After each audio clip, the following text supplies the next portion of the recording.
Hello दोस्तों, आप देख रहे हैं डीएलवी न्यूज। हम बात करेंगे देश दुनिया की तमाम 25 काम की और महत्वपूर्ण बड़ी खबरों के बारे में। तो आप इस वीडियो को अंत तक जरूर देखें। कमेंट में ये भी बताएं ये वीडियो आप किस शहर राज्य से देख रहे हैं, और अभी तक आपने चैनल को सब्सक्राइब नहीं किया तो कर दीजिए और बेल आइकन को भी प्रेस कर लें ताकि सही समय पर सही खबरें आपके पास सबसे पहले पहुँचे। तो चलिए नजर डालते हैं आज की तमाम बड़ी खबरों पर। देखिए, पहली सबसे बड़ी खबर, चुनाव आयोग ने 10 राज्यों में खाली हो रही 37 राज्यसभा सीटों के चुनाव की घोषणा कर दी है। आयोग ने बताया कि चुनाव 16 मार्च को होंगे। आयोग ने यह भी बताया कि महाराष्ट्र, ओडिशा, तेलंगाना, तमिलनाडु, छत्तीसगढ़, पश्चिम बंगाल, असम, हरियाणा, हिमाचल प्रदेश और बिहार की सीटों पर चुनाव कराए जाएंगे। ये सीटें अप्रैल महीने में अलग अलग तारीखों को खत्म होने जा रही है। गौरतलब है कि राज्यसभा का कार्यकाल 6 साल का होता है, लेकिन हर 1/3 सीटों के लिए हर 2 साल पर चुनाव कराए जाते हैं। इस वजह से ही राज्यसभा को स्थायी सदन कहा जाता है। ऐसा इसलिए कहा जाता है क्योंकि लोकसभा की तरह राज्यसभा कभी भंग नहीं होती। वहीं देखिए, महाराष्ट्र सरकार ने नौकरियों और शिक्षा में मुस्लिमों के 5% आरक्षण को रद्द कर दिया। सामाजिक न्याय विभाग ने एक सरकारी संकल्प जारी कर इस आदेश को निरस्त किया। यह आरक्षण पिछली कांग्रेस एनसीपी सरकार द्वारा अध्यादेश के माध्यम से लाया गया था, जो विधानसभा से पारित न होने के कारण 10 साल से अमान्य था। नए आदेश में विशेष पिछड़ा वर्ग के तहत मुस्लिम समूहों के लिए सभी पिछले फैसले रद्द किए गए। वहीं अगली बड़ी खबर देखिए, पहलगाम आतंकी हमले के बाद भारत पाकिस्तान के खिलाफ एक और बड़ा कदम उठा रहा है। शाहपुर कंडी बांध के पूरा होने से भारत रावी नदी का अतिरिक्त पानी पाकिस्तान जाने से रोकेगा। यह परियोजना मार्च तक पूरी होने की उम्मीद है, जिससे जम्मू कश्मीर के कठुआ और सांबा जिलों में सिंचाई होगी। चलिए अगला अपडेट देखिए, मध्य प्रदेश विधानसभा में उप मुख्यमंत्री जगदीश देवड़ा ने वित्तीय वर्ष 2026-27 का बजट पेश किया। यह पहला बजट डिजिटल बजट है, जिसका आधार 4.5 लाख करोड़ रुपए से अधिक होगा। इसमें नगर विकास, ग्रामीण अधोसंरचना, उद्योग, स्वास्थ्य और कृषि पर विशेष ध्यान दिया गया है। सरकार का लक्ष्य हर युवा को रोजगार और हर नारी को न्याय देना होगा। लाडली बहना योजना और 2028 के लिए भी महत्वपूर्ण प्रावधान किए गए हैं। वहीं देखिए, उत्तर प्रदेश स्वास्थ्य सेवाओं और मेडिकल शिक्षा में अग्रणी राज्य बन चुका है। मुख्यमंत्री योगी आदित्यनाथ ने 1 डिस्ट्रिक्ट 1 मेडिकल कॉलेज विजन से 81 मेडिकल कॉलेज बनाए। एमबीबीएस सीटें 4690 से लेकर 12700 हो चुकी है। जिला अस्पतालों का आधुनिकीकरण हुआ। आरोग्य मंदिर और डिजिटल स्वास्थ्य सेवाओं से ग्रामीण क्षेत्रों तक इलाज पहुंचा। स्वास्थ्य क्षेत्र के लिए 55,000 करोड़ रुपए का बजट आवंटित किया गया, जिससे राज्य आत्मनिर्भरता की ओर बढ़ रहा है।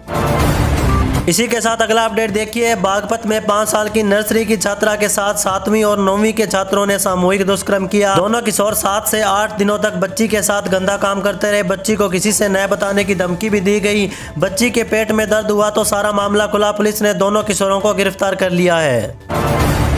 वहीं अगली बड़ी खबर देखिए, उत्तर प्रदेश में डिजिटल जनगणना 2027 की तैयारी शुरू हो चुकी है। इसमें 33 महत्वपूर्ण सवाल पूछे जाएंगे, जो भविष्य की योजनाओं और विकास की प्राथमिकताओं का आधार बनेंगे।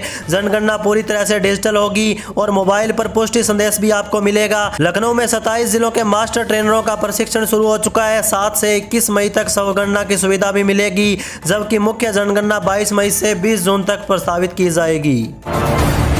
चलिए आगे बढ़ते हैं पर खबरों में देखिए, राज्य स्वास्थ्य समिति ने बिहार के सरकारी अस्पतालों में शव परिवहन की सुविधा को अनिवार्य किया। मुख्य कार्यपालक पदाधिकारी लोकेश कुमार सिंह ने निर्देश दिया कि पात्र मृतकों के परिजनों को मुफ्त शव वाहन प्रदान किए जाएंगे। शिकायतें मिलने के बाद यह कदम उठाया गया। यदि 102 शव वाहन उपलब्ध न हो तो अस्पताल 2000 रुपए तक के किराए के वाहन की सुविधा करेगा।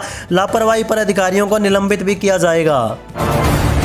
वहीं देखिए अगली बड़ी खबर, तेजस्वी यादव ने घोषणा की है कि आरजेडी बिहार से बाहर अपना आधार बढ़ाएगी और धर्मनिरपेक्ष वोटों के बंटवारे से बचने के लिए अन्य राज्यों में चुनाव न लड़ने की पिछली नीति को छोड़ेगी। कर्पूरी ठाकुर की पुण्यतिथि पर बोलते हुए उन्होंने कहा कि आरजेडी का लक्ष्य है राष्ट्रीय पार्टी का दर्जा हासिल करना है। मार्च से पार्टी को मजबूत करने का अभियान शुरू होगा, जिससे पार्टी की राष्ट्रीय उपस्थिति बढ़ेगी। इसी के साथ आगे बढ़ते हैं अपन खबरों में देखिए, चुनाव आयोग ने बिहार की 5 राज्यसभा सीटों के लिए चुनाव कार्यक्रम घोषित किया, जिसमें 16 मार्च को मतदान और मतगणना होगी। जेडीयू भाजपा 2-2 सीटें आसानी से जीत सकते हैं। 5वीं सीट पर चिराग पासवान अपनी मां के लिए दावेदारी कर रहे हैं, जिसके लिए अतिरिक्त समर्थन चाहिए। उपेंद्र कुशवाहा का दोबारा मौका मिलना मुश्किल है, जबकि नितिन नवीन के राज्यसभा जाने पर सस्पेंस खत्म हो गया। महागठबंधन 1 सीट जीत सकता है, जो तेजस्वी यादव के लिए एक बड़ी परीक्षा है। वहीं देखिए बिहार नई दिल्ली में आयोजित India AI impact summit and expo 2026 में पूर्वोत्तर भारत के आईटी हब के रूप में अपनी क्षमता प्रदर्शित करेगा। उप मुख्यमंत्री सम्राट चौधरी बिहार पवेलियन का उद्घाटन करेंगे। समिट में गूगल, एनवीडिया जैसी दिग्गज एआई कंपनियां भाग लेंगी, जिससे बिहार के इनोवेटर को अपनी तकनीक दिखाने और रोजगार सृजन को बढ़ावा देने का अवसर मिलेगा। यह आयोजन बिहार की नई जीजीसी और सेमीकंडक्टर नीतियों को भी उजागर करेगा। चलिए अगला अपडेट देखिए। उत्तर प्रदेश के राजकीय आईटीआई छात्रों को भविष्य की तकनीक से जोड़ने के लिए प्रशिक्षण और सेवा योजना निदेशालय, श्री रूरल डेवलपमेंट ट्रस्ट और श्राइडर इलेक्ट्रिक इंडिया फाउंडेशन के बीच समझौता हुआ।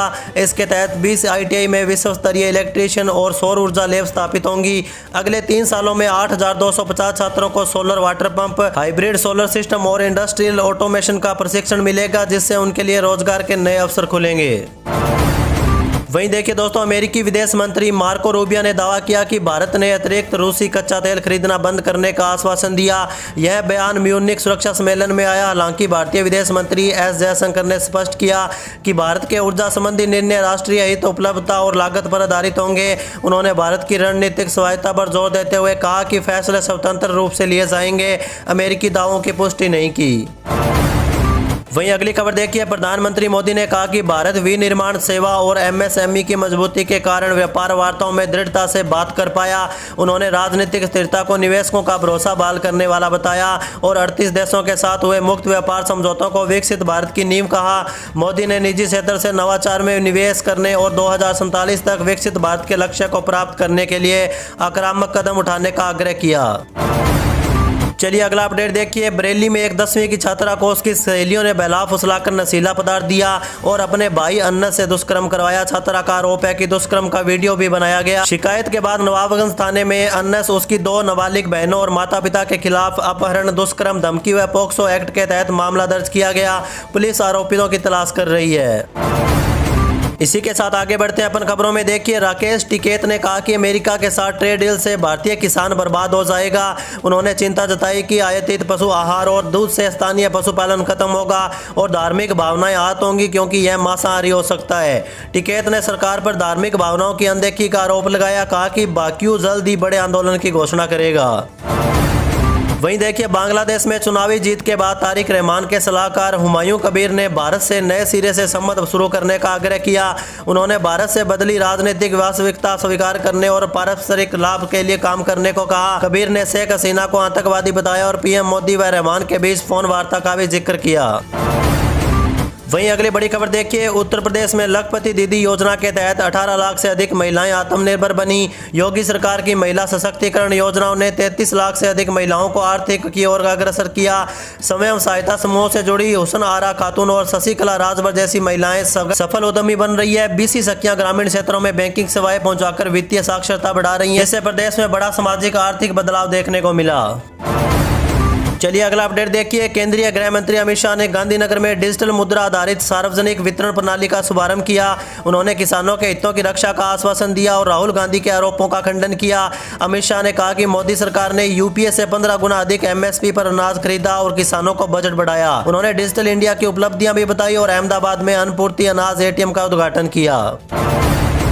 वहीं देखिए, दिल्ली एनसीआर में घरों की औसत कीमतों में 2025 में 6% की वृद्धि हुई, जो पिछले साल की तुलना में धीमी है। प्रॉपर टाइगर की रिपोर्ट के अनुसार देश के शीर्ष 8 शहरों में भी औसत वृद्धि 6% रही, जबकि 2024 में यह 17% थी। मांग में नरमी और पिछली तेजी के कारण कीमतों की रफ्तार धीमी हुई। बेंगलुरु में सर्वाधिक 13% की वृद्धि दर्ज की गई, जबकि चेन्नई में कीमतें स्थिर रही।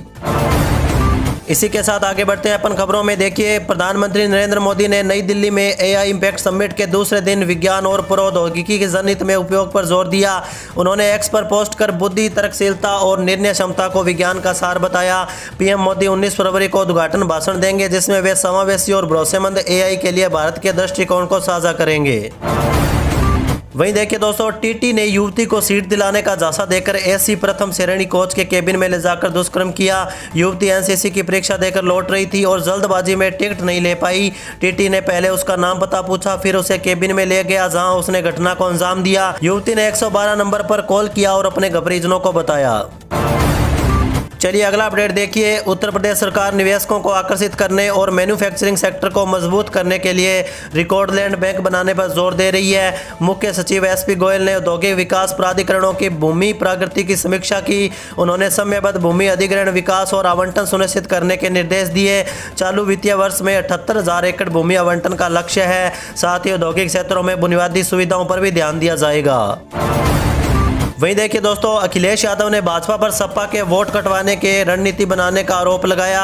उन्होंने कहा कि मंगलवार को सपा विधायक फार्म 7 के दुरुपयोग और मतदाता सूची में विसंगतियों को लेकर चुनाव आयोग को ज्ञापन देंगे। सपा प्रमुख ने मांग उठाई है कि नाम हटाने की प्रक्रिया केवल सरकारी बीएलओ द्वारा हो और फॉर्म 7 का डेटा जारी किया जाए। उन्होंने कई उदाहरण देते हुए कहा कि अज्ञात फॉर्म 7 भाजपा द्वारा भरे गए हैं। चलिए अगली बड़ी खबर देखिए। मुख्यमंत्री योगी आदित्यनाथ 22 फरवरी से सिंगापुर और जापान के दौरे पर रहेंगे, जिसका उद्देश्य राज्य में निवेश आकर्षित करना होगा। उनके साथ 18 अधिकारियों का प्रतिनिधिमंडल भी होगा। सिंगापुर में शहरी विकास और कौशल पर सहयोग होगा, जबकि जापान में विनिर्माण और प्रौद्योगिकी पर गोलमेज सम्मेलन प्रस्तावित होगा। इसी दिन उप मुख्यमंत्री केशव मौर्य भी यूके और जर्मनी के दौरे पर रहेंगे, जहां आईटी और इलेक्ट्रॉनिक्स में निवेश की उम्मीद है।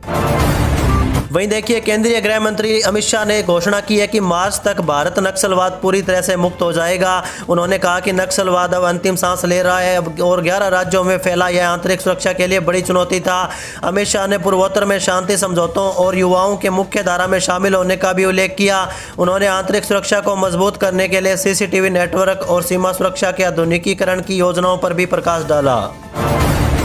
इसी के साथ आगे बढ़ते हैं अपन खबरों में। देखिए, सुप्रीम कोर्ट ने डिजिटल पर्सनल डेटा प्रोटेक्शन अधिनियम 2023 की संवैधानिक वैधता को चुनौती देने वाली याचिकाओं पर केंद्र सरकार को नोटिस जारी किया। हालांकि शीर्ष अदालत ने अधिनियम के प्रावधानों पर अंतरिम रोक लगाने से इनकार कर दिया।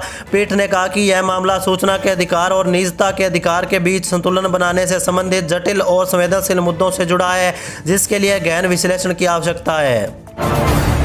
वहीं अगली बड़ी खबर देखिए। मुख्यमंत्री ममता बनर्जी ने केंद्र सरकार और चुनाव आयोग पर तीखे प्रहार किए। उन्होंने 58 लाख मतदाताओं के नाम हटाने की साजिश का आरोप लगाया। ममता बनर्जी ने कहा कि बंगाल की अस्मिता और जनता के अधिकारियों के लिए वह सड़क से सुप्रीम कोर्ट तक लड़ेंगी। उन्होंने मुख्य चुनाव आयुक्त के कामकाज पर सवाल उठाए और इसे बंगाल के खिलाफ गहरी साजिश बताया।